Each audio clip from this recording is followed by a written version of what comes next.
Vamos orar. Mateus 6, de 5 a 8, nós vamos abrir a palavra do Senhor, vamos ler esse texto.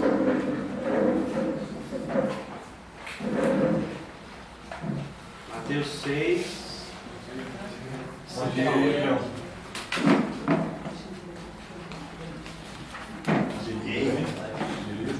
Tudo bem?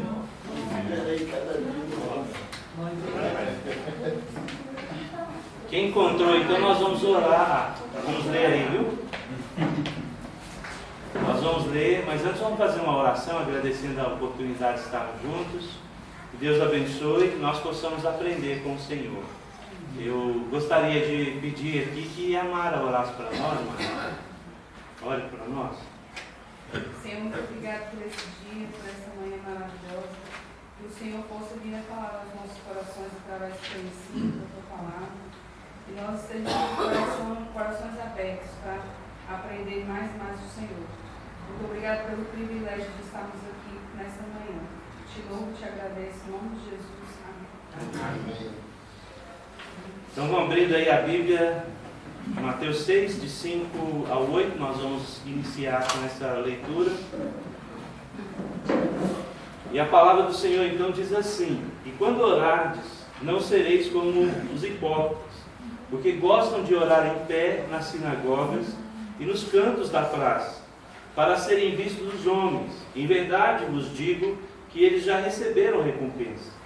Tu, porém, quando orares, entra no teu quarto e fecha a porta. Orarás a teu Pai que está em secreto, e teu Pai que vês em secreto te recompensará. E orando, não usei de vãs repetições, como os gentios, porque presumem que pelo seu muito falar serão ouvidos. Não vos assemelheis, pois, a eles, porque Deus, o vosso Pai, sabe de que tendes necessidade, antes que vos peçais. Agora o verso 25 ao 34, nós vamos ler em uma só voz, tá joia? Verso 25 ao 34, vamos lá? Por isso vos digo, não andeis ansiosos pela nossa vida, quanto ao que haveis de comer ou beber, nem pelo vosso corpo, quanto ao que haveis de vestir. Não é a vida mais do que o alimento, e o corpo mais do que as vestes? Observai as aves do céu, não semeiam, não colhem, nem ajuntam em celeiros, contudo vosso Pai Celeste a sustenta. Porventura não valeis vós muito mais do que as aves? Qual de vós, por ansioso que esteja, pode acrescentar um côvado ao curso da sua vida?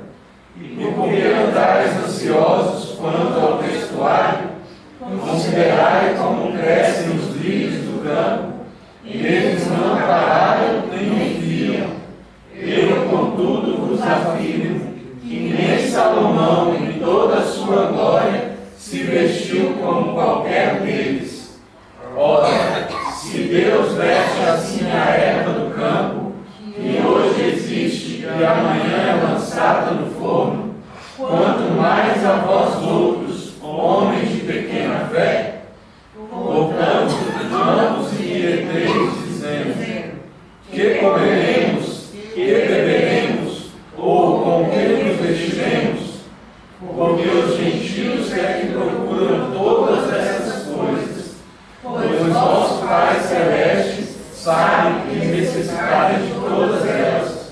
Buscai, pois, em primeiro lugar o seu reino e a sua justiça, e todas essas coisas vos serão acrescentadas.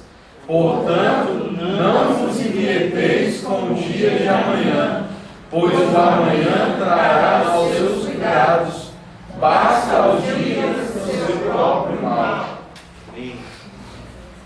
Bom, hoje nós vamos continuar então e concluir a nossa lição sobre oração. Eu trouxe um vídeo aqui do canal A2 e eu gostaria que vocês prestassem atenção nesse vídeo. Ele na verdade é um vídeo de duas partes, mas nós vamos ficar só com a primeira parte, em virtude da segunda eles trazerem modos de oração do casal. Se você se interessar, de saber como é que a gente pode orar, ou como é que a gente pode usar na prática esses modos, aí você assiste a segunda parte. Mas eu achei interessante a gente ver somente a primeira parte, porque a segunda parte ali tem algumas coisas que são pessoais e eu tenho uma definição comigo. A oração é uma questão muito pessoal. Quando a gente coloca fórmulas, cria métodos, a gente tira do pessoal e transforma no coletivo. Existe oração pública e oração particular. E a oração particular é uma coisa muito pessoal. Eu não gosto de dar exemplo, né? Tipo, vamos orar no monte hoje, vamos acordar às 5 horas da manhã todo mundo e orar 5 horas. Acho que cada um tem o seu ritmo de vida e seria forçado fazer esse tipo de coisa. Então eu não faço isso. Então nós vamos ver o vídeo e aí eu espero que vocês possam tirar proveito desse vídeo, tá ok?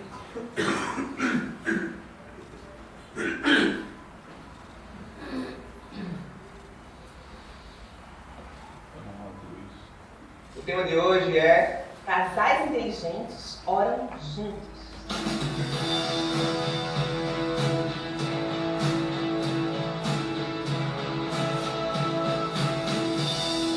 Conversa a dois. Olá, casais lindos. Eu sou Darrell e Márcia. Eu sou Márcia Darrell. Nós seremos Queremos te falar uma coisa muito importante, séria, que talvez você se choque com isso, mas temos que admitir, casamento é mesmo muito difícil. Em algumas situações, ele é quase impossível. Imagina que você é completamente diferente do seu amor. Precisa e gosta de coisas que ele não está nem aí. Vocês têm que dividir tudo e você ainda tem que aguentar o bom e o mau humor dele ou dela. Fora os vícios, manias, chatices mesmo, sem poder voltar para casa no final da noite, já que vocês dormem na mesma cama. Tem vezes que a gente fica quase louco, né, com tanta briga no casamento. Outros dias a gente acorda desanimado, sem esperança de lutar por algo que para nós já não vale mais a pena. Encontramos nas redes sociais apelos de mulheres que já não têm mais força para lutar por um amor. Em outros casos, temos pessoas tão envolvidas com o corre-corre do dia a dia que elas não têm tempo para cuidar, nem se preocupar com o casamento. E quando se dão conta, seu casamento já está tudo. A gente também passou por isso. Vivemos em um corre-corre enorme, em um turbilhão de desafios. Vindo para cuidar, contas para pagar, trabalho com cobranças cada vez maiores e por conta disso nós não dedicávamos tempo ao nosso casamento. E cada dia o nosso casamento ficava mais lindo. Para ser sincera, nosso casamento estava indo para o ralo. Fracasso total, na verdade. E quando achávamos que não tinha mais saída, descobrimos uma solução. É sobre ela que vamos falar aqui com vocês. Se prepara, que essa solução é só para pessoas muito inteligentes. As mais inteligentes que eu conheço já recorreram a isso e estão se dando muito bem. Mas antes eu quero te cumprimentar. Se você já é um seguidor nosso, a gente quer dizer que amamos muito vocês e não queremos que você passe em branco aqui não. Deixa muita gente, diz o quanto você nos segue, qual a sua cidade, que você tem melhorado no seu relacionamento, com nossos vídeos. E caso seja a sua primeira vez aqui, saiba que falamos de amor e nas maravilhas que o amor pode fazer. Então, se inscreve aqui no nosso canal, é gratuito e você será um dos primeiros a receber nossos vídeos. Vai ser top. Mas vamos voltar ao nosso segredo dos casais inteligentes, tá? Tem gente que recorre a qualquer coisa para tentar melhorar o casamento. Corre com uma roupa de uma cor diferente, né? Outros usam um incenso, tarô, pastomante, uma nova casa, às vezes não pega feio. Outros vão atrás daqueles métodos milagrosos que na internet aí para reconquistar o amor. Infelizmente, muita fumaça e pouco fogo. Se Deus, que instituiu o casamento, se Ele que é o patrono disso tudo, você não colocar, por que você vai inventar uma outra mandinga para ele? Por que será que tanto casal não usa o maior poder do mundo? Pergunta, né? Aparentemente simples, mas esquecemos disso o tempo todo. Pois é, gente. Deus é a melhor alternativa. Deixa eu te contar que precisamos buscar, não só nas crises, mas também no dia a dia do nosso casamento. Ele não é apaga-fogo. Eu não sei como você está hoje. Eu não sei se seu casamento está muito bom ou se você está a ponto de desistir. De uma forma ou de outra, a oração é a melhor ferramenta para o seu relacionamento. É o segredo dos casais inteligentes. Eu sei que vocês são muito inteligentes. Sabe o que eles fazem? Eles Quem é inteligente, ora, né? juntos. Eu até vi um livro, né? Um dos mais vendidos do Brasil. Ele dizia isso, né? Casais inteligentes, eita, não era hora não. Era casais inteligentes enriquecem juntos. Muitos casais só pensam nisso, né? Em enriquecer, mesmo que fiquem felizes. Sim, a maioria das pessoas diz que preferia um bom casamento a ter mais dinheiro, mas investe mais tempo em ganhar dinheiro do que ter um bom casamento. Aqui nossa proposta é que vocês sejam felizes para sempre. E se você é inteligente, usa a nossa hashtag Casais Inteligentes Oram Juntos, compartilha esse vídeo depois e usa essa hashtag, não esquece, hein? Mas vamos lá, tem pessoas que falam que não sabem orar. Acham que orar é algo muito complicado, complexo, que só grandes religiosos podem fazer. E é exatamente o contrário. Orar é você conversar com Deus, pedir para Ele e se abrir com Ele. É um processo de intimidade de um filho com o pai. Onde podemos confessar nossos erros, buscar perdão, reconhecemos todas as bênçãos que Deus nos dá e sermos gratos por tudo isso. Quando a oração é feita em unidade pelo casal, ela tem ainda mais poder, pois vocês estarão em concordância. Na Bíblia, Jesus fala que se dois em concordância pedirem a Deus, a graça será concedida pelo Pai. Está lá em Mateus 18:19. Que lindo! Ele mesmo promete que se vocês dois se unirem, o Pai vai atender aos seus pedidos. A questão é que muitas vezes não fazemos isso. Tentamos isso sozinhos. Lutamos uma luta enorme e queremos resolver tudo no braço. Muitas vezes lutamos contra o nosso próprio cônjuge, ao invés de nos unirmos com ele, né, amor? Muitas vezes não pedimos a ajuda de Deus, que está lá como um pai louco para nos ajudar. Muita gente fala que não tem tempo para orar, mas tem muito tempo para brigar, se estressar, viver uma vida infeliz, arrancar rabo de casa. E Jesus disse: aquele que pede, recebe, e o que busca, encontra. Oferecendo um serviço de ajuda a milhares de casais, que é a oração do casal. Mandamos no nosso WhatsApp. E se você ainda não é cadastrado, é só mandar uma mensagem para nós.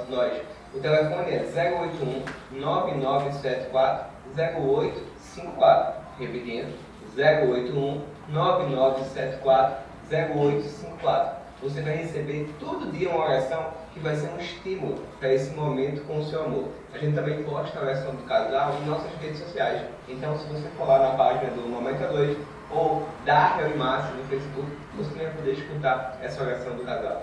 Nós temos sido testemunhos de várias técnicas e meios para ajudar no sucesso do casamento. Mas nada é tão forte e eficaz quanto vocês orarem juntos, pessoal. Isso vai aproximar muito mais vocês, vai diminuir os conflitos e vai ajudar vocês a passarem pelos desafios da vida. Quer saber como fazer isso no seu dia a dia? Colocar em prática técnicas importantes para usufruir do poder da oração no seu casamento? Acompanha a gente no próximo vídeo. Casais Inteligentes Oram Juntos 2. É o complemento desse vídeo, onde vamos trazer técnicas rápidas para você, que é inteligente, ter um casamento de sucesso. Próxima sexta, aqui na sua TVA 2. Se inscreve no nosso canal para não perder, hein? Caso já faça mais de uma semana que esse vídeo foi publicado, clica aqui no TVA 2, volta no nosso canal e acha lá a parte 2 desse vídeo, né? Amados, tome essa decisão. Quando Deus é o centro da vida do casal, vocês podem se sentir seguros. Para que no final da história vocês possam falar para o mundo que vocês foram felizes para sempre. Ok. Como eu disse, eles ensinam algumas técnicas e eu disse até que eu não concordo com algumas coisas, mas eu queria dizer a vocês que cada um tem o seu jeito de orar, principalmente quando se trata de casal, tá? Então, assim, eu acho que é uma coisa muito individual, que a gente acaba criando entre casal. Mas se você quiser conhecer o que eles dizem, procure lá, então, o vídeo 2, para vocês poderem, na verdade, dar continuidade a esse vídeo, né? Nós estamos falando da importância da oração e eu gostaria de iniciar hoje pensando no que nós lemos hoje. O texto que nós lemos hoje de Mateus capítulo 6, do verso 5 até o verso de número 8, e do 25 ao 34, fala sobre a oração. Jesus ensinando os seus discípulos a orarem. E ele diz que nós não podemos orar como os hipócritas. Por que ele se refere a essa palavra, hipócritas? Porque às vezes falam aquilo que não fazem ou dizem aquilo que não vão fazer. E muitas vezes a hipocrisia, ela toma conta do coração do casal. E o casamento é assim. A gente até brinca, né, que o homem tem algumas dificuldades. E entre elas, arrumar alguma coisa em casa. Você fala uma vez, é lógico que ele te atende, mas daqui a 6 meses. Né? Tem que esperar digerir primeiro, né? E aí vai levando, tem que trocar uma lâmpada, né? A gente vai trocando, né? A gente vai trocando. Em casa mesmo, comecei a pintar a casa, eu pintei o quarto do Mateus, eu estou achando que a hora que eu terminar, eu vou ter que voltar e pintar o do Mateus de novo, né? Né? Mas não é uma coisa minha, eu não sou pintor. Estou aprendendo junto, né, com o Mateus, junto lá em casa. A Marisa tem uma alergia, então a gente tem que ir devagar. Mas o que eu quero dizer? Muitas vezes a gente fala e não cumpre. E o próprio Senhor Jesus está dizendo nesse texto que nós não podemos ser assim, principalmente quando se trata de oração. Há poucos dias, conversando em um aconselhamento, o casal disse assim: pastor, nos ensina a orar. Poxa vida, como é que eu vou te ensinar a orar se isso é uma coisa tão pessoal? Eu falei assim, bom, eu vou te dar algumas dicas então. A oração, ela inicia de um ponto de uma conversa. Você está conversando com Deus. Não existe nada de segredo conversar com Deus. Você não tem que ter uma oração rebuscada, como aquele indivíduo que ora, né, dizendo, ao Deus de Abraão, de Isaac e Jacó. E começa a falar umas palavras que a gente nem entende. Não, é uma conversa mesmo. E nessa conversa, muitas vezes a gente não tem o que falar. De repente você só chora. De repente você só pede e diz, Deus, me ajuda, eu não sei o que fazer.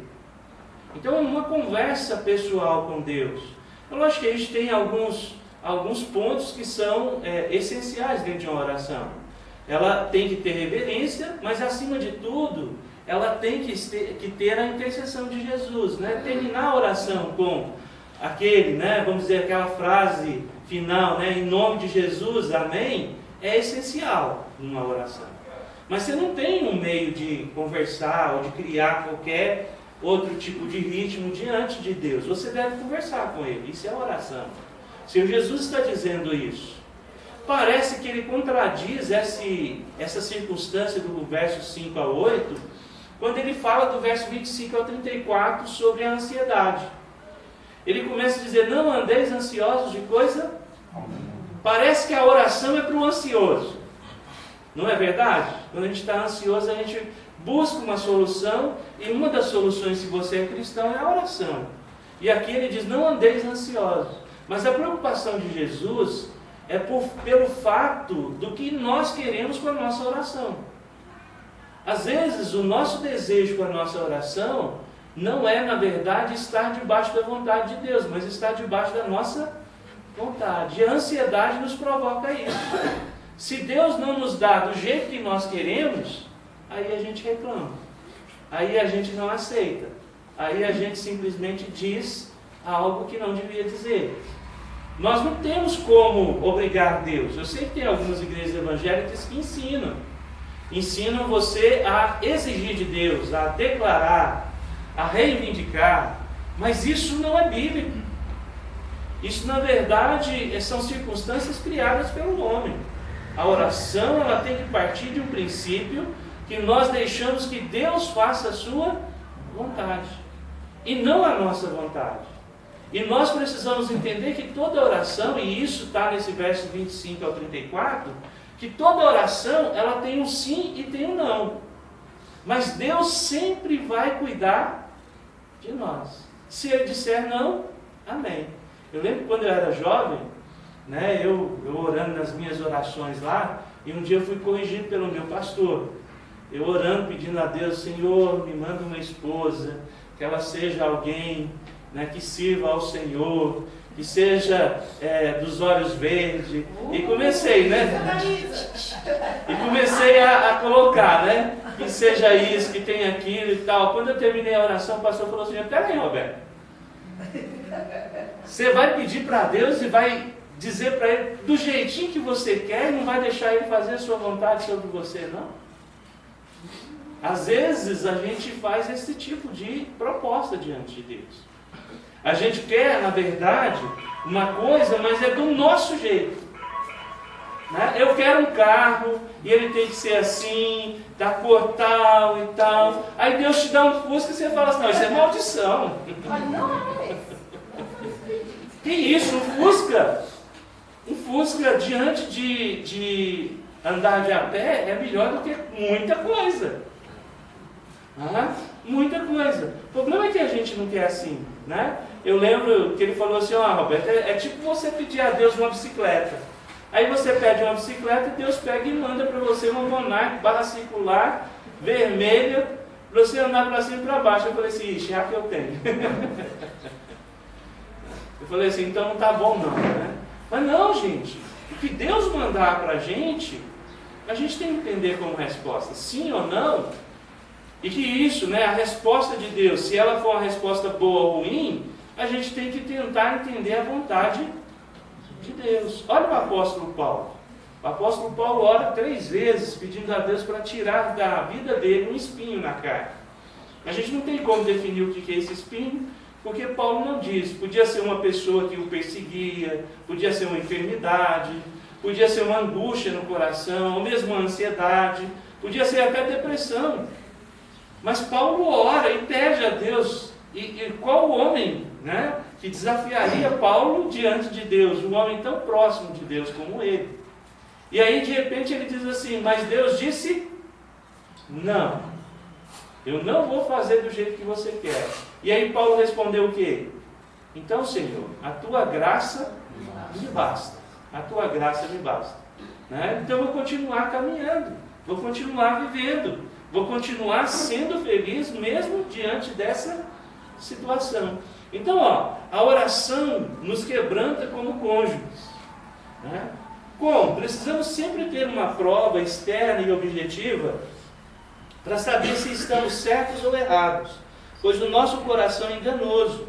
Esta é uma das armadilhas mais comuns, como casais que nós caímos. Temos a mais absoluta convicção de que estamos certos e que o outro está errado. Então a oração, ela muda a estrutura do indivíduo. Às vezes você tem uma posição diante de uma situação. Quantas vezes eu não achava que estava certo e estava errado? Lá em casa acontece algo comum assim. Eu digo que eu coloquei uma coisa num lugar e às vezes começa a procurar e a gente fica nervoso. Eu fico nervoso quando estou procurando. Né? E a Marisa fala assim: quer ver? Eu vou dar só uma voltinha dentro de casa e vou achar. Tá bem do lado da gente. Eu não sei o que é isso, mas lá em casa acontece a mesma coisa. Rapaz, isso é coisa. Exato, Porque ela sabe onde elas esconderam. Boa, César. Eu falo, boa, César. Eu falo, é isso mesmo. Elas escondem da gente, né? Aí a Marisa pega e dá uma volta. É isso aqui que você está procurando? Eu falo assim: bom. Deve ser bem escondido. Onde é que você colocou? Então, de vez em quando, essas coisas simples nos faz entender o que é um relacionamento e o que a oração pode fazer com o relacionamento. A gente precisa de quebrantamento, a gente não está certo o tempo todo. E Deus muitas vezes muda a direção daquilo que nós estamos fazendo. Às vezes nós precisamos parar, analisar, pensar e pedir direção a Deus. Porque nós não temos condição de fazer tudo dessa forma que muitas vezes nós queremos. A toque de caixa, fazer do jeito que eu quero, sem ter, na verdade, um consenso. Está errado, né? Está errado. Se nós, como pai, não queremos o mal para os nossos filhos, imagina Deus, se Deus quer, né, o mal para nós. De forma nenhuma. Então a resposta dele é perfeita. E nós precisamos considerar isso. E olha só, A oração, ela transforma a nossa vida e a percepção das coisas, né? A gente passa a perceber as coisas de forma diferente. Eu estava ouvindo o reverendo Hernandes falar sobre a questão da oração, e ele falando dos servos de Deus no passado que oravam, como Abraão, como Elias, como o próprio apóstolo Paulo. E é interessante que todos esses indivíduos, quando eles estão orando, eles esperam de Deus não aquilo que para eles, na verdade, é essencial, mas para cumprir a vontade de Deus. Eu gosto muito, né? Nós passamos aí um mês todo falando da vida de Abraão, mas eu acho interessante a questão de Abraão, né? Quando ele começa a subir o morro lá, o monte, para ir levar o seu filho para o sacrifício, a gente não vê nenhuma expressão na Bíblia dizendo que ele parou para pedir misericórdia de Deus, que Deus pudesse, na verdade, mudar essa história, que Deus... Ele simplesmente disse uma frase. Qual foi a frase que ele disse? Deus proverá. Deus proverá. E o que é isso? É acreditar na providência de Deus. Olha só, nós vamos desenvolvendo ao longo dos anos alguns padrões para chegarmos a acordos que nem sempre obedecem aquilo que Deus quer para as nossas vidas. Podemos chegar às decisões que podem até nos trazer paz, mas se não tivermos nos colocado diante de Deus, corremos o risco de trilharmos um caminho que não vai servir para glorificar a Deus. Já tomou decisão errada? Já fez besteira como casal? Já criou problema para vocês mesmos? E de vez em quando a gente abre um buraco para a gente mesmo cair, né? Por forma precipitada que nós temos, né? Então, se você já fez isso, é hora de você, na verdade, mudar essa perspectiva. Como? Buscando mais a presença de Deus. Não, eu vou orar, depois eu te respondo. Eu vou orar, depois eu coloco isso diante de Deus, né? Eu vou orar e vou pedir a Deus que esteja direcionando isso de forma mais clara. Então, o casal, como disse o nosso vídeo aí, o casal inteligente, ele não busca respostas. Ele busca compreender a vontade de Deus. Ele busca compreender a vontade de Deus. E a oração é um exercício disso. Quem crê na teologia reformada entende que Deus é soberano. E tudo está debaixo da permissão, da graça, do amor de Deus. E tudo Ele vai fazer conforme a vontade dEle. E às vezes a gente tem alguns engraçadinhos que se fiam nisso e se colocam diante de Deus e dizem assim: já que Deus é soberano e sabe tudo, e tudo vai acontecer segundo a vontade dEle, eu não preciso orar, porque Ele já sabe tudo, né? Mas não é bem assim, né? Se a Bíblia dissesse para mim que tomar um copo com água com sal todos os dias de manhã era bom para o meu cristianismo, eu faria isso. Mesmo que isso não tivesse dentro de um padrão, eu faria isso. E a Bíblia ensina que a oração, na verdade, deve ser um objetivo do cristão. É o meio que você tem de conversar com Deus. Porque Deus fala conosco através da Bíblia. E nós falamos com Ele através da oração, né? Algumas formas comuns e erradas são, olha lá, 1. Manipulação. Eu farei do meu jeito se você me der dinheiro, sexo e passeio. A gente diz que algumas coisas o casal acaba, na verdade, criando situações para, né, vamos dizer assim, fazer a sua vontade. E isso traz uma relação interessante, né? Moeda de troca. A oração nos ensina que não existe moeda de troca. No casamento a gente aprende, né, com algumas pessoas: se você fizer isso para mim, se você fizer aquilo. Eu até quero corrigir uma coisa, né? Alguns casais têm se criado muito nisso, porque houve muito isso em encontro de casal, em palestra para casal, né? Se você quer uma noite romântica, se você quer uma noite agradável, você tem que se preparar. Eu creio que você tem que se preparar para isso, mas não é num dia só. Não é num momento só. Isso tem que ser feito ao longo do tempo. Ao longo do tempo. Não é um dia. Você tem que ser diferente. Não adianta você forçar uma pessoa que não tem condição de ser dessa forma. Nós temos um irmão aqui, E eu lembro uma vez que num encontro de casais, nós falamos sobre a questão do romantismo e a necessidade, né, de fazer algo para a esposa, e depois ele veio conversar comigo. E aí ele pegou e disse assim, bom, eu tentei, mas eu não dei conta, né? Eu fui dar um presente para minha esposa, ser romântico com ela, eu comprei um balde de mexerica. Né?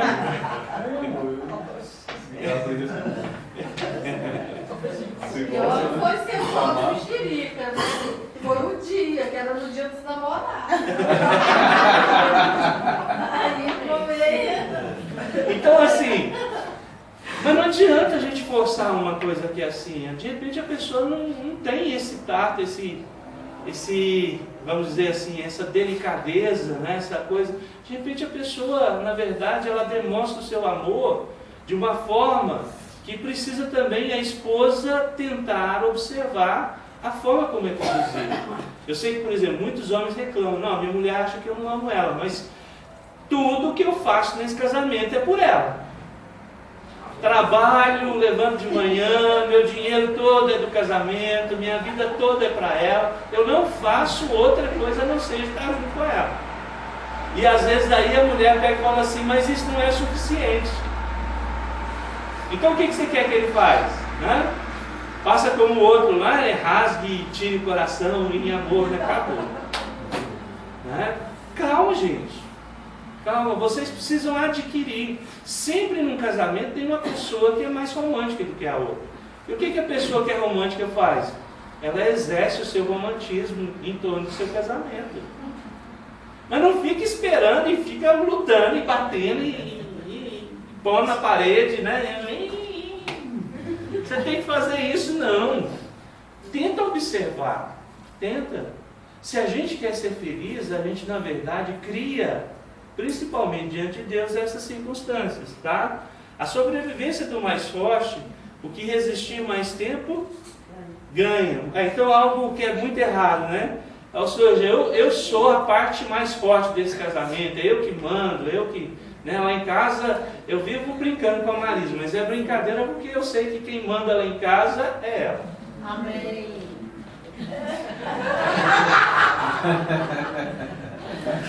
Eu vivo brincando com ela, né? Então assim, às vezes as pessoas, na verdade, têm essa ideia, não tem que mandar, nós temos é que compartilhar. Não tem que ter né? Apesar que muitas vezes a mulher, por ser parte mais frágil, espera do homem uma decisão. E isso tem que ser claro, mas isso aí é questão de masculinidade e outras coisas que precisam ser desenvolvidas. Né? É outra questão além disso. E nesse entendimento eu acho que o homem sim, ele se põe à frente. Mas pode muitas vezes que ela chegue com uma decisão já formada, só espera o aval dele. E a mulher inteligente, ela chega de uma forma e diz assim, o que você acha? Não diz assim, o que nós vamos fazer sim. Não, ela diz, o que você acha? Ele diz, eu concordo que seja assim. Pronto, fez do jeitinho que ela queria, né? Afinal de contas, a mulher ela tem tudo para conquistar o seu marido, ele conduziu, se assim ela quiser. Outra forma errada, a opinião dos especialistas. O cônjuge com mais experiência no assunto decide. Nem sempre isso é o viável. Ah, fulano tem mais conhecimento nisso. Por exemplo, eu tenho mais conhecimento de carro. Mas se deixar por mim, a Marisa já saiu para comprar carro comigo. Eu compro o primeiro que eu vejo. Né? Uma vez nós saímos para comprar um carro, né? E eu vi um carro, um Fielder da Toyota, né? Eu fiquei encantado com o carro. Eu falei assim, meu Deus, esse carro é muito bonito. Esse carro vai dar para carregar a família, levar um monte de coisa e tal e tal. Tava eu, ela e o Matheus. Aí a Marisa entrou dentro do carro, aí ela me puxou assim, disse, esse não. Eu disse, por quê? Você sentiu o cheiro do cigarro?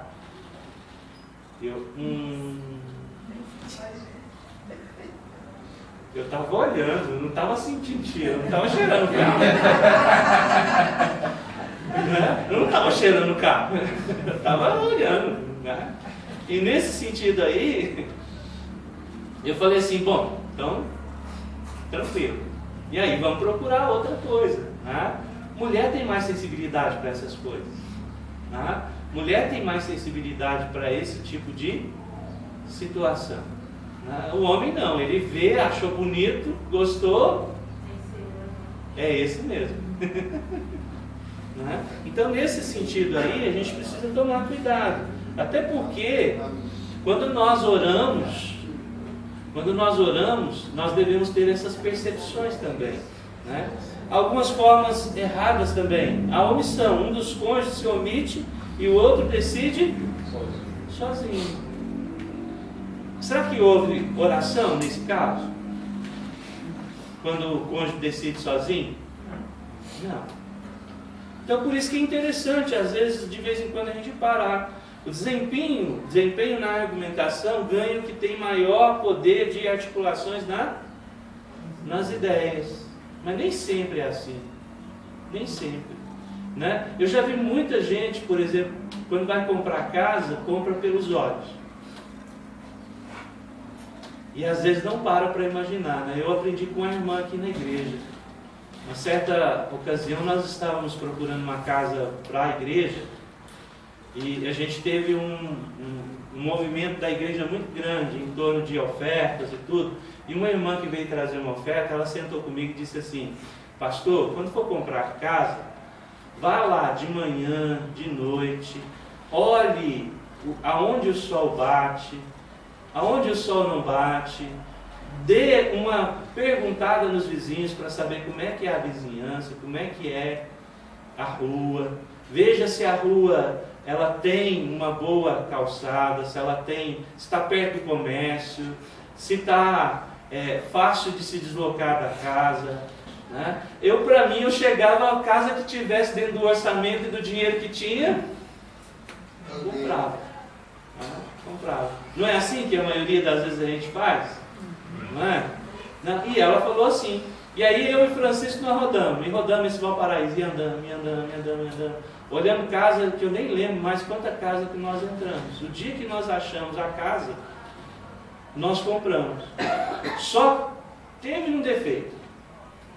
Eu devia ter comprado do lado de cima, porque a água escorre e vai tudo para a porta da minha casa. Então aí você imagina, a garagem de casa sempre fica suja. Sempre suja. Porque a água empoça e está bem perto do bueiro. Está bem perto do bueiro. Então, a gente tem que tomar cuidado com algumas coisas. E de vez em quando a gente não presta atenção. Homem não é detalhista nesse sentido. Não é.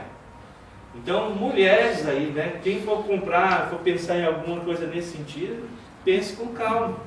A magia, os cônjuges decidem baseado em sinais aleatórios. Se amanhã chover, a resposta é não. Se fizer sol, é sim. Como se Deus falasse conosco através da magia. Né? Eu já vi gente pegar coisas que aconteceram na Bíblia, tipo assim, pegar um algodão e pôr no quintal para ver se aquela resposta de Deus era sim ou não. Se amanhecer molhado, não. Se amanhecer seco, sim. Né? Meus irmãos, isso aconteceu biblicamente na Bíblia. E teve um propósito específico. Isso não significa que nós devemos usar esse tipo de estrutura. Nós devemos, na verdade, compreender a vontade de Deus. Mas, pastor, eu não sei qual é a vontade de Deus. Sabe sim. A Bíblia está escrita para esse motivo. Ali está a vontade decretiva e a vontade de Deus está acima de todas as coisas. Você tendo base como a Bíblia, você sabe o que é melhor para você. A questão é que muitas vezes a gente não quer decidir, ou muitas vezes a gente não quer cumprir aquilo que Deus quer, a gente quer cumprir do jeito que a gente quer. Né? Do jeito que a gente quer. E até nesse sentido, eu entendo, há um livro do Heber Campos Júnior, né? Segundo a vontade de Deus, que ele fala de forma clara. Muitas vezes o indivíduo, quando ele vai fazer alguma coisa, ele pensa naquilo que facilita para ele, mas não pensa naquilo que pode estragar a sua família. E ele dá uma pincelada muito interessante nisso. Muitos casais querem estar próximos do trabalho, mas não querem estar mais próximos de Deus. e da sua igreja, não é verdade? Por que eu vou comprar uma casa mais próximo do trabalho? Mas muitas vezes não percebe que isso pode estruturar a sua família. Aí saem de uma igreja que eles têm comunhão, que eles têm uma atividade, tem, né? Tá aqui, o Júlio mudou para longe, mas sai de lá, né, de Vicente Pires para vir aqui, né? Para vir aqui. Então, muitas vezes a pessoa não pensa. E se a pessoa não tem estrutura, ela já investiu tudo, não tem nem carro para vir, e ela investiu tudo, não está próximo de uma igreja, ela vai se esfriando, de repente a gente encontra com essa pessoa, minha vida virou um inferno depois que eu mudei. Falta de quê? De parar e entender, de orar, de colocar diante de Deus essas circunstâncias, né? Então, meus irmãos, a vontade de Deus, ela é soberana sobre todas as coisas. O problema com todas essas formas de chegar a um acordo é que Deus foi colocado de fora e as chances de que fiquemos fora da vontade dele é muito grande. Infelizmente, é muito grande. Qual é a conclusão que eu chego? Para a gente bater um papo aqui depois da lição, então. Qual é a conclusão que eu chego? Bom, o casal deve ter como meta o orar juntos, pois todos esses efeitos positivos da oração no casamento são potencializados quando o casal ora junto. Para que o casal passe a orar juntos, é importante que alguns aspectos sejam observados. Quais sejam? Aspectos a serem observados. 1. Não critique as orações do seu cônjuge, pois isso pode fazer com que ele se recolha e não queira mais orar com você. Pastor, mas acontece isso? Sim. Às vezes a pessoa diz assim, olha, eu até ri, né? Na hora que a pessoa está orando, de repente dá uma risadinha reprimida, né? Não, gente. Nós devemos respeitar a individualidade do outro e respeitar um ao outro, né? Um ao outro. Eu acho que existem críticas construtivas e críticas destrutivas, né? A construtiva quando faz você crescer. Por exemplo, se eu coloco Mateus no lugar errado, de repente eu estou orando lá, Deus, abençoe, para que eu possa fazer como Mateus, que subiu na árvore para ver Jesus e tal. Aí a esposa pega e fala assim, não é Mateus não, é Zaqueu. Aí tudo bem, aí é algo interessante, né? Porque houve um erro, né? Houve um erro, de vez em quando alguém faz esse tipo de coisa, né? Isso aconteceu com o meu colega, estou falando isso, mas aconteceu com o meu colega pregando. Ele pregando, aí ele falando, o Mateus subiu na árvore e tal. Eu não sei se a esposa dele lá de baixo olhou e fez assim para ele, piscou alguma coisa. Mas aí ele teve uma saída muito jóia. Ele parou e falou assim, peraí, vai Mateus, o que você está fazendo em cima dessa árvore? Aí é o lugar de Zaqueu, desce daí rapaz. Então, vá com calma, né, nessas críticas, né? Preste atenção nas orações do seu cônjuge.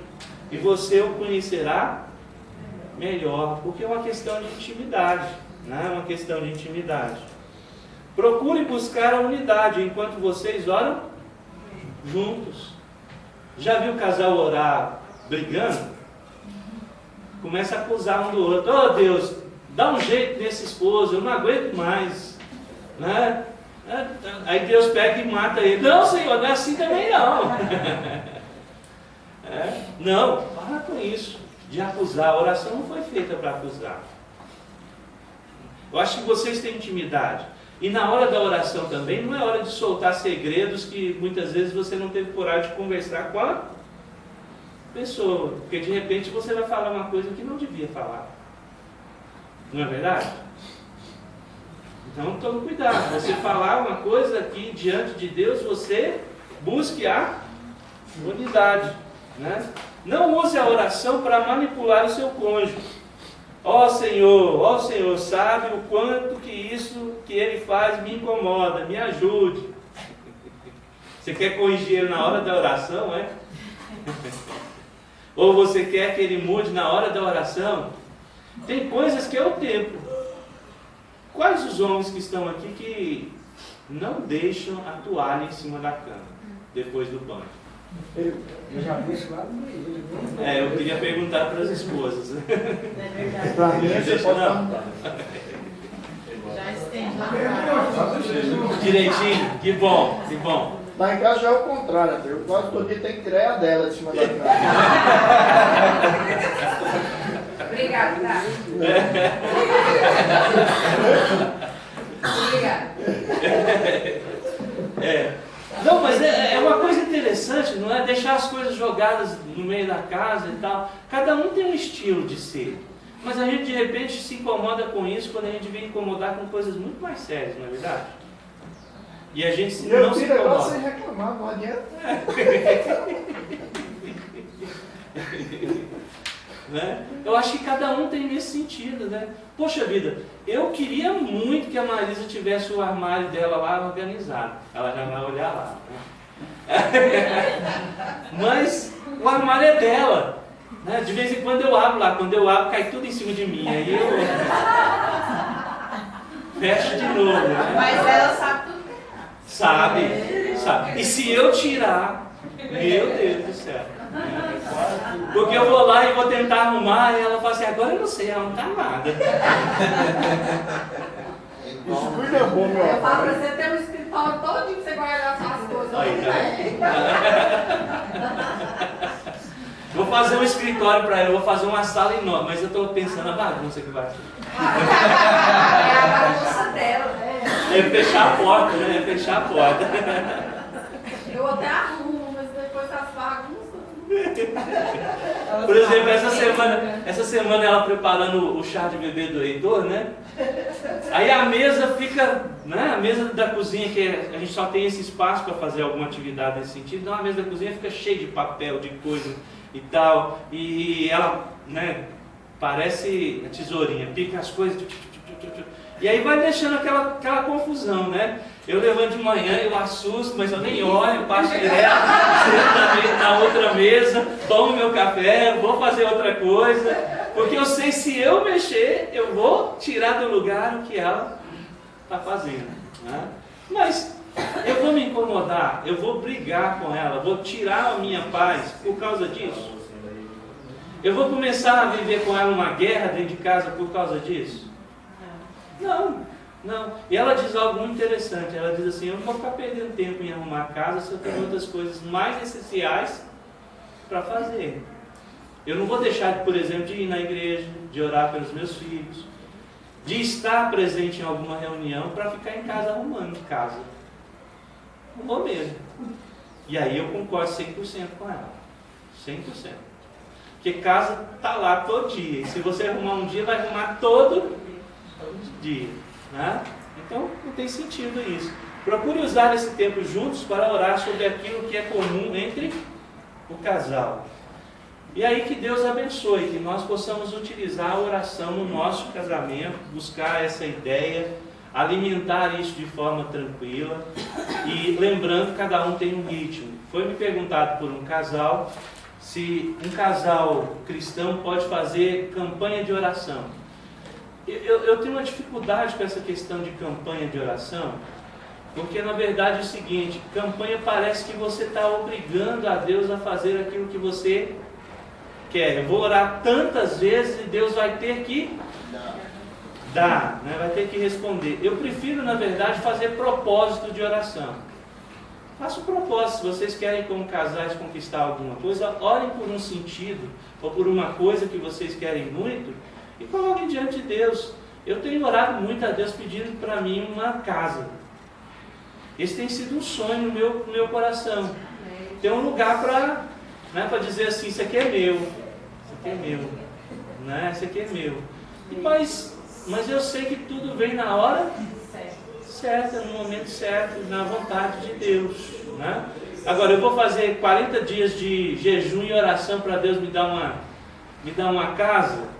Né? Calma aí, será que você não está querendo fazer isso como moeda de troca? Então eu creio que propósito de oração, eu posso passar a vida toda orando por isso. Né? Eu tenho orado muito agora pelos meus filhos, para Deus dar esposas para eles, né? Dar uma formação, um trabalho bom, né? E eu acho que isso tem que ser prioridade em muitas coisas, né? Muitas coisas. Se a gente ficar mais velho e não tiver uma casa, né? Eu e a Marisa, a gente pega a nossa aposentadoria e aluga um barraquinho, né? Então vai morar na casa de um filho, na casa de... Eu sabia que ela ia falar isso. Vamos lá, asilo. Não. Hoje o legal não é asilo. Eu estava vendo algo muito interessante. Casais idosos se juntaram e criaram uma república. Fizeram uma república, né? Cada um cuida um do outro. E aí juntaram 10 casais, né? Pagaram uma enfermeira, alguém para arrumar a casa. Eu achei muito interessante isso. Porque aí eles têm a convivência de outros, né? De outras pessoas, e eles têm toda a assistência. Isso é uma coisa, né? Louvável. Às vezes o pai fica velho, eles vão para um asilo, né? Uma casa de repouso. Agora tem creche. Né? Hã? Tem creche agora. Tem creche? Creche para idoso. Creche para Você idoso? vai para o trabalho, deixa ele na creche, volta e Pega. Olha aí que coisa jóia. Né? Coisa inteligente, né? Coisa inteligente. Eu não sei se é essa reportagem que a Rosângela tá lembrando aí, mas o senhorzinho fica sentadinho lá o dia inteiro, só esperando a filha dele.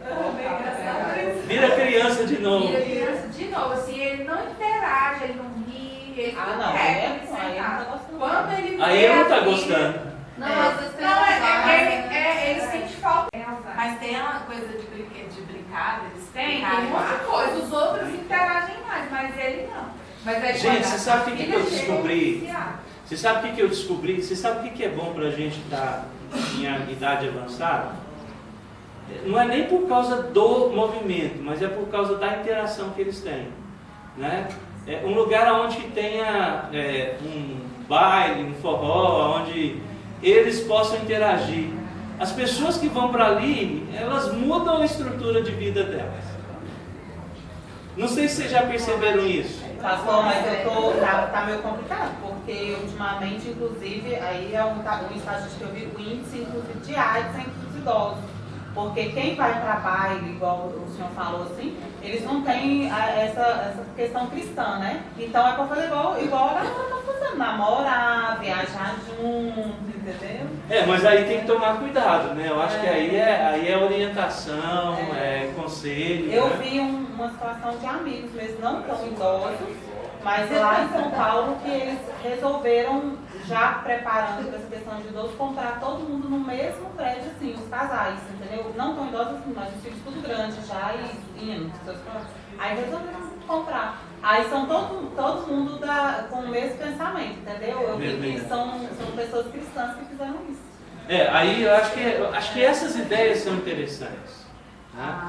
A avó do César, ela conta que ia Não, eu perguntei pra ela. Porque ela e meu avô gostam de dançar, não iam, né? Nos bailes alugando. Ela não, as velhinhas brigam pra dançar com os velhos. Ela ia com o avô dele e disse que era briga pra dançar com ela foi no grupo de idosos lá da igreja católica do Gama. Aí disse que tinha um forrozinho lá à tarde, né? Um dia da Vira disputa. Aí ela disse que não dava certo de ir não, porque as velhinhas ficavam disputando o pai dela, porque era muita mulher e pra pouco homem. Ok. Nós vamos terminar aqui. Alguma pergunta? Deixa eu ver quantas horas aqui. Vai bater o sinal. Nós temos um momento aí para pergunta.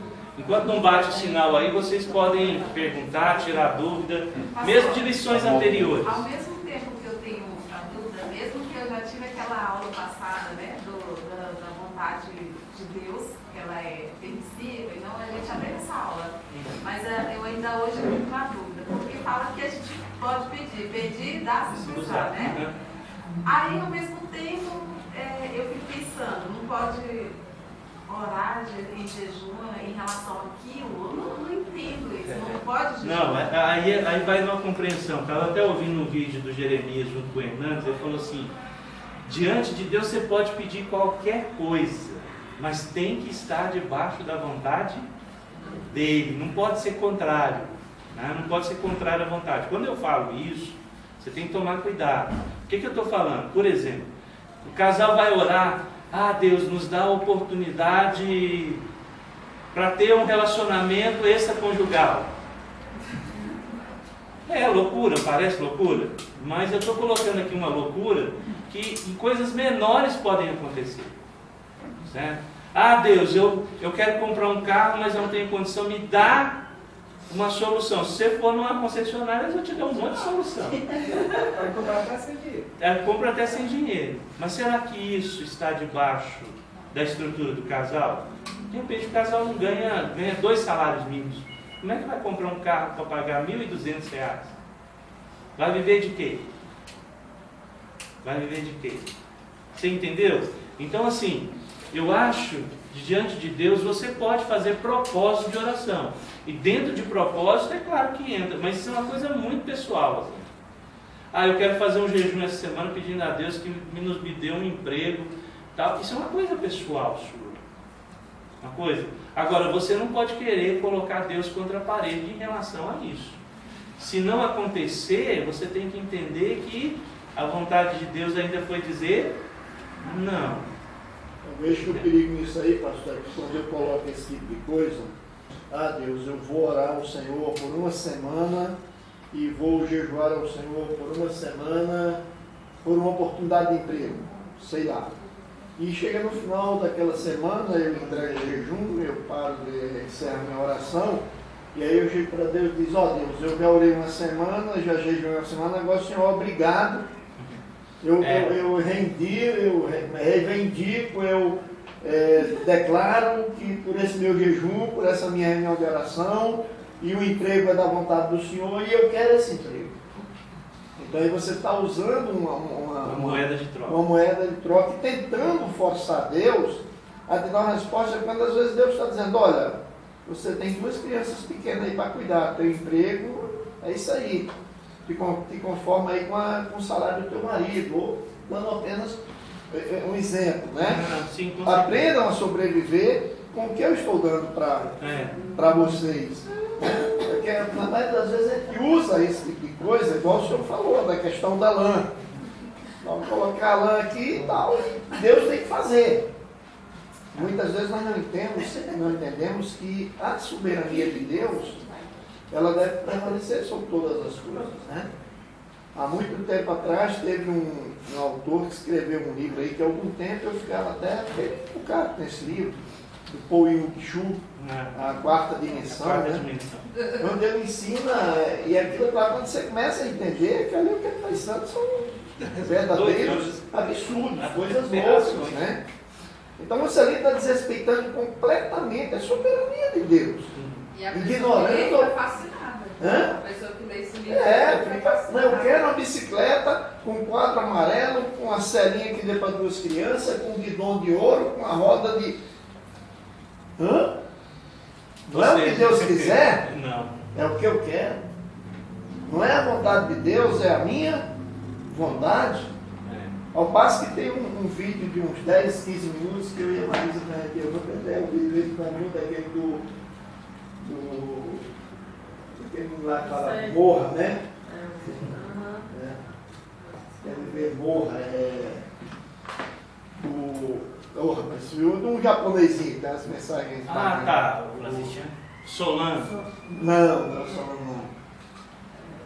Esqueci. Eu também, mas é um vídeo assim que ele fala exatamente isso.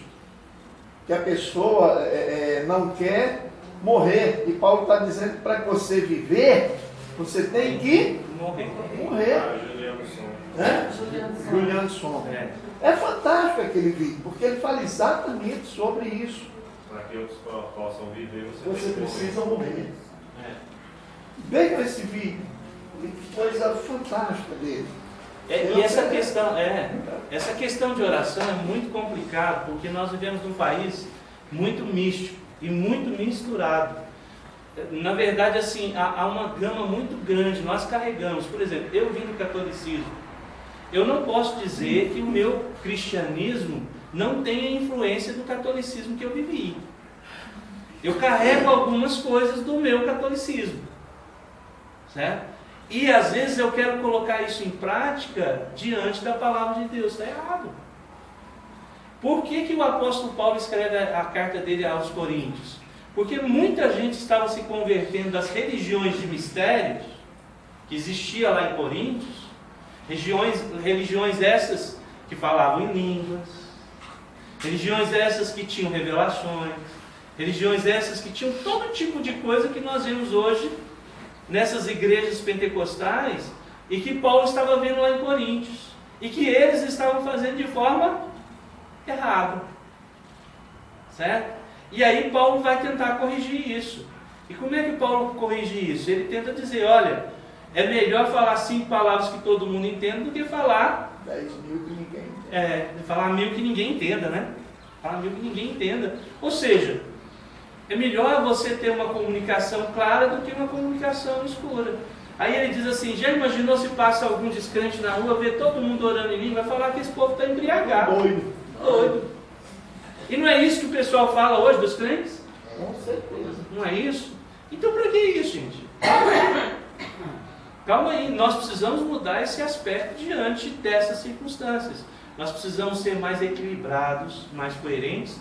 Eu gosto muito da palavra de Paulo quando ele diz lá em Romanos 12, nós precisamos apresentar um culto que seja racional, que use a inteligência, Pastor, e eu acho que essas doenças que a gente está tendo muito hoje, depressão, ansiedade, principalmente entre os cristãos também muito isso, é essa questão mesmo, do pedir, não receber do jeito que quer, mas não pegar o versículo e falar, você vai receber se for de acordo com a vontade de Deus.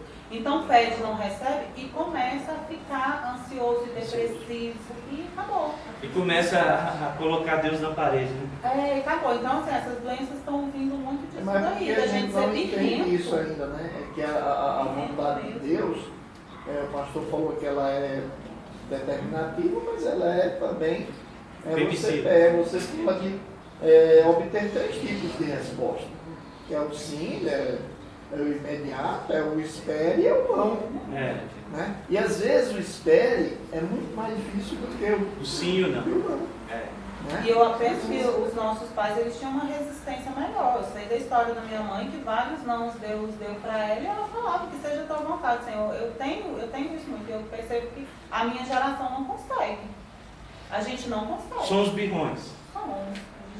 Quando a gente pega eu sempre encaro isso. Nós somos uma geração que não aceita não, ansiosa, não aceita não, que é sempre sim, né, Mara? Eu acredito que assim, a melhor maneira da oração, quando você entende que Deus é soberano, é você orar expondo aquilo que você deseja, digamos assim, né? E sempre encerrar a oração por assim, mas Senhor, que seja feita a vontade do Senhor sobre a minha vida. E eu acredito que essa é a parte mais difícil para a geração de hoje. É falar o que quer, mas depois falar assim, não, Senhor, mas seja feita a tua vontade. Porque no fundo, a pessoa não quer, entendeu? Ela quer aquilo que ela falou, porque ela pediu. Então, assim, aceitar que Deus está acima de todas as coisas, seja bom ou ruim, e que a vontade dele vai prevalecer, seja o sim, seja o não, seja o esperar. E hoje, a geração, como a geração de hoje é a geração fast food, né, que é tudo para ontem, muito rápido, então esperar é o não, né? E quando acontece algo de ruim na vida da pessoa, por mais que ela saiba que outras situações da vida dela, situações ruins trouxeram aprendizado, transformou ela em alguém melhor, ela não entende na hora que acontece. Ela não entende, não, Deus tem um plano nisso aqui, eu preciso compreender.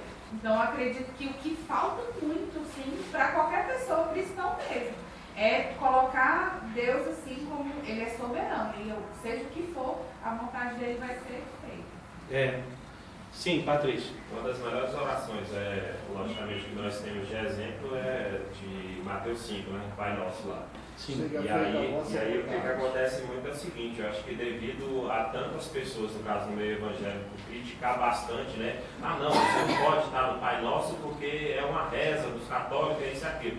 E isso ali é o maior exemplo, no caso, pelo que a Mara está, logicamente, falando aqui, né? Que aí é o tanto do cristão bater que aquilo dali, aquela oração ali, é uma reza, é uma reza, é uma reza, e aí muitas das vezes o próprio cristão não pega aquilo dali e coloca a oração dele como respaldo em cima daquilo dali. Porque se ele colocar aquilo dali, logicamente a oração dele vai começar a crescer e a mente dele, logicamente, vai compreender mais essa vontade de Deus, porque aquilo dali foi algo que o Filho de Deus, o próprio Deus, deixou para a gente, entendeu? Como principal exemplo. Então, nós que criticávamos bastante aquela oração, nós acabamos não pegando ela tão como exemplo para nossas orações. E aí, onde é que ela finaliza? Seja feita a tua vontade. Pastor, aí eu tenho uma dúvida sobre isso que ele falou.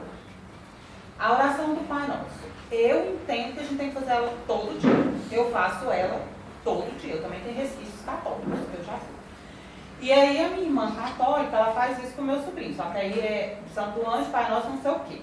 Né? E uma oraçãozinha curta espontânea também pega um pouquinho, tudo bem. Aí, mas assim, a gente, como é que é essa história? Porque quando eu vou falar com ela fala, tem a oração do Pai Nosso, vocês repetem. Vocês estão falando que não é para fazer a oração repetida, mas vocês repetem a oração do Pai Nosso.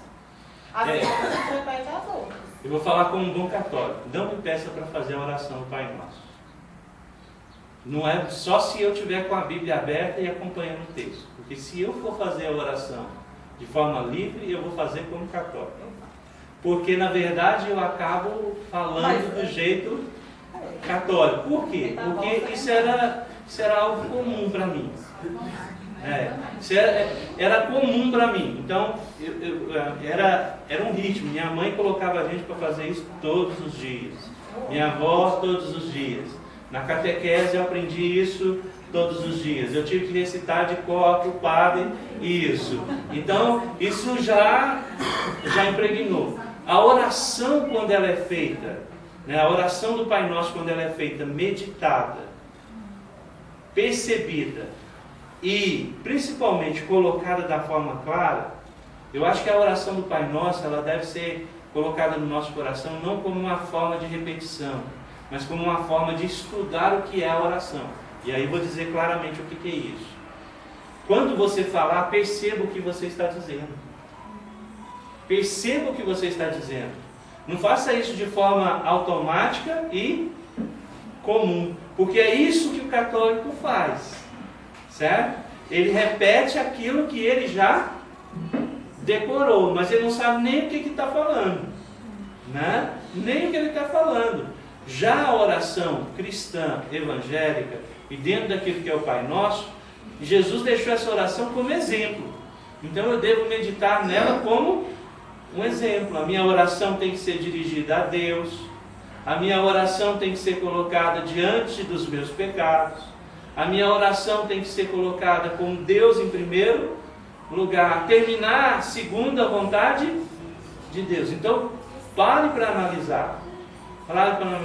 Porque eu creio que se a gente começar também todos os dias orar essa oração e começar a não prestar atenção no que nós estamos falando, nós vamos acabar, na verdade, criando uma reza também. Ô pastor, me tirando o grito. Por assim, é porque toda noite eu e o Jorge, a gente ensina o Nicolas a orar. Só que a gente ora primeiro, normal, agradecendo, ensinando para ele como orar, Papai do Céu, obrigado, tal. E depois a gente fala, agora vamos orar o Pai Nosso. Aí a gente ensina ele a orar o Pai Nosso. Aí então a gente está ensinando ele como uma reza, ou a gente... Explique primeiro para ele. Isso aqui, Nicolas, quer dizer o seguinte, que o Papai do Céu, ele é soberano, ele é maior do que todas as coisas, você deve amar. Depois que você explicar a ele, tudo bem, aí você pode continuar usando a oração, mas não faça isso como vamos dizer assim, uma normalidade, como algo que seja rotina. E a oração só vai ser ouvida se você encerrar ela daquele jeito, com o Pai Nosso. Porque é isso, eu acho que é o maior perigo, porque quando você faz uma oração espontânea, você coloca ali as suas necessidades, coloca as suas dificuldades, coloca aquilo que você está sentindo realmente, expressando, porque eu acho que o princípio fundamental do estudo, o pastor falou no começo, é uma conversa com Deus. Quando eu converso com o meu amigo Gleidson aqui, cada dia que ele vai conversar, ele conversa talvez de uma forma diferente. Nós não temos uma fórmula de conversar. Quando eu converso com o meu pastor, cada dia tem uma forma diferente de conversar. Né? E a oração eu enxergo exatamente dessa maneira, uma conversa com Deus. Agora, se eu coloco, olha, a minha conversa com Deus só vai ser frutífera, só vai ser respondida se eu cumprir com o Pai Nosso, aí, na minha opinião, eu desmanchei tudo aquilo que eu fiz antes, que eu vou estar colocando o poder da minha oração, não no Deus a quem eu estou orando, mas na repetição. Na repetição da oração do Pai Nosso. Entendeu? E no Pai Nosso, eu acho que tem dois princípios ali básicos que devem nos orientar. Que é a primeira questão da soberania de Deus e a vontade de Deus no final. Então, essas duas coisas aí, eu creio que são fundamentais. Se eu já coloco isso na minha oração, para que eu vou usar um modelo que Deus me deixou como uma forma de rezar? Né? Eu achei interessante um dia que eu ouvi um pastor chamado Paulo Solonca, e o Paulo Solonca, uma vez explicando sobre isso, ele falou assim, olha, eu vou orar por vocês o Pai Nosso. E ele fez algo parecido assim, ele começou, portanto vós orareis assim, Pai Nosso que estais nos céus. Deus é soberano sobre todas as coisas, Ele está no céu e é o Senhor de todas as coisas.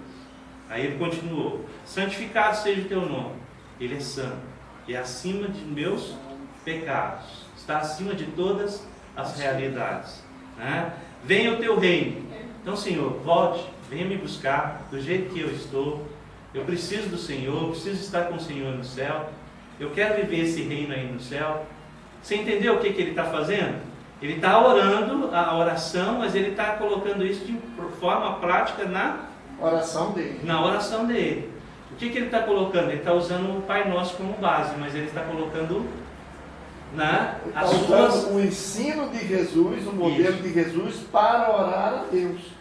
Agora, se eu repetir isso aqui de forma a não pensar, de forma automática, sem refletir, até, meus irmãos, até Santa Ceia muitas vezes se torna algo repetitivo, monótono. Apenas um ritual. Um ritual, apenas um ritual.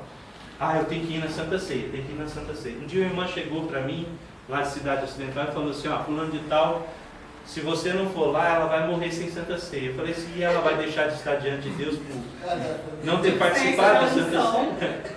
Não, e vira extremoção. Calma aí, eu acho que você não está errado não, você não está vivendo de forma errada não. Porque a gente não tem que ter a Santa Ceia como uma extremoção. Ela na verdade é parte da vida do cristão. E uma coisa que eu coloco no meu coração, isso é uma interpretação minha, e eu tenho trabalhado isso de alguma forma. Eu creio que Santa Ceia é para ser realizada em comunhão, em conjunto com os irmãos. Em conjunto com os irmãos. Quando ela se torna individual, ela se torna egoísta, e ela não faz parte daquilo que Jesus disse. Toda vez que vocês reunidos em meu nome. E aí eu creio que tem que ter mais de gente, não pode ser só um ou dois, isso não é privilégio para um, é para muitos. É momento de comunhão. Pastor, essa questão de oração, eu vejo assim que hoje, né, nós, a igreja reformada, séria, muitas vezes nós estamos ou mistificando demais também, ou perdendo ou não dando o sentido que ela deveria ter.